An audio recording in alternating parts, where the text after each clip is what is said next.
One of our uniquenesses is we have a stronger policy focus, a stronger applied focus than many of our peers.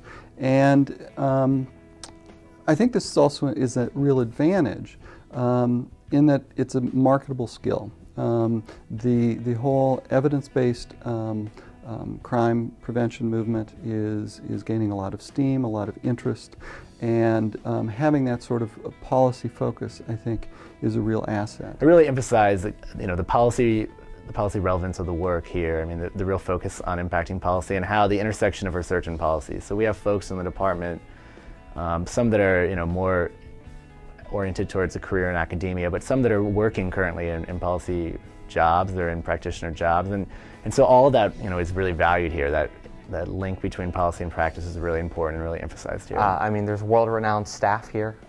There's fantastic mentoring, and a bunch of great resources within the Washington, D.C. area. So while we not only get to work with people who are renowned in the field, Dr. Weisberg, Dr. Taxman, we also can do that in sort of settings where we can see how those practices are applied to the real world to affect policy outcomes. I spent almost 34 years in law enforcement, and I was looking around for the right university with the right program to fill in the blanks and to help me understand what I experienced in law enforcement.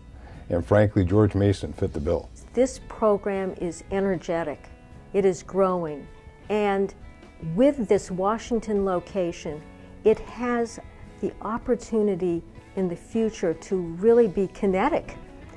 It has the interaction on an ongoing basis with people who are making change happen in the criminal justice world. And if they want to be part of it, they have the chance to do that here at Mason. We have, since we're so close to Washington, D.C., we have an exorbitant amount of opportunities to interact with practitioners, policymakers, helping to implement different types of policies as they relate to specific types of crimes. Great location for this kind of work. And we're in the Washington, D.C. area. There's a number of agencies that we work with at the local, state, and federal level. A lot of great opportunities for criminal justice in the field, really, to work with those agencies. The fact that we are located in the Washington, D.C. area, that there is an opportunity here at Mason to really take advantage of the top-level officials in the policy and practice area, from the Justice Department, from DHS, from a whole range of state and federal organizations who can come out to campus. The connection creates other opportunities in terms of employment, in terms of interactions with practitioners, policymakers. Policy is largely developed out of Washington, D.C. So as a result, we have, congressional hearings that you see that our professors go to. You have, access to a lot of policy-oriented or developed things to bring research into practice. We have a very diverse faculty. We come from different backgrounds. We have sociologists, psychologists, criminologists, political scientists. We have some attorneys that are part of that faculty. And what's nice about that is it gives a rich experience both for us as faculty, but also for the students themselves. Not only working with the faculty and gaining my experience, but also challenging the ways that I think, because I think a lot of times I thought really broadly about concepts, but coming here it's really challenged my ways of thinking and getting me to think more critically about things that I had known before, but really hadn't maybe known at the level that I do now, where I'm thinking more in depth, and really a lot of the faculty here have challenged my ways to do that. And so a lot of our faculty are young, and even the more senior faculty that we hired in more recent years. And as such, we don't have dead wood. We have faculty who are all very active in their scholarly pursuits and their research. We have a huge grant portfolio across our faculty. And tremendous amount of energy. We're a young program, and what does that mean? Well, it means that we're sort of hungry as a faculty.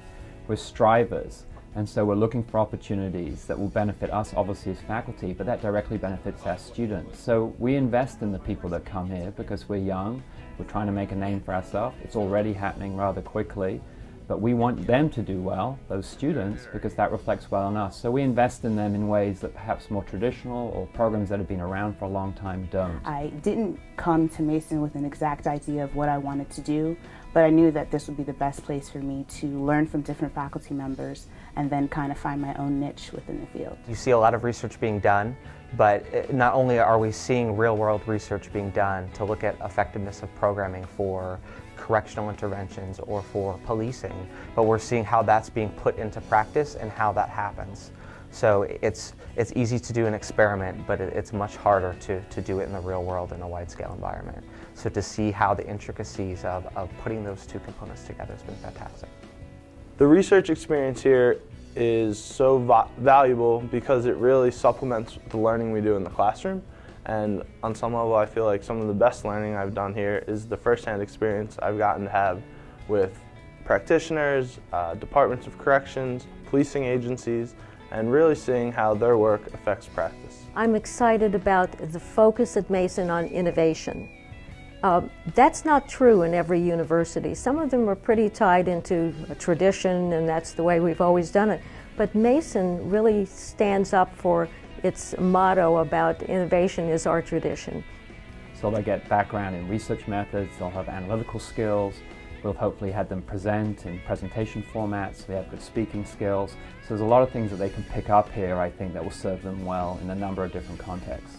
There's a tremendous amount of opportunity.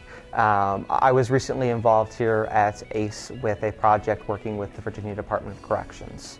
Right now I'm involved in a number of projects through the Center for Evidence-Based Crime Policy. One is focused on issues of police officer receptivity to research. So do police officers understand research? Are they interested in using research? So we've been doing some survey work on that in Sacramento, in the Richmond Police Department. Now we're working in Roanoke County. Currently at Mason, I'm working with Dr. Faye Taxman on a project looking at some of the county-level predictors of successful completion in drug courts. I'm currently working on a research project that is creating translational tools for probation officers. One of the projects I'm currently working on is called J-Steps, and what that stands for is Justice Steps.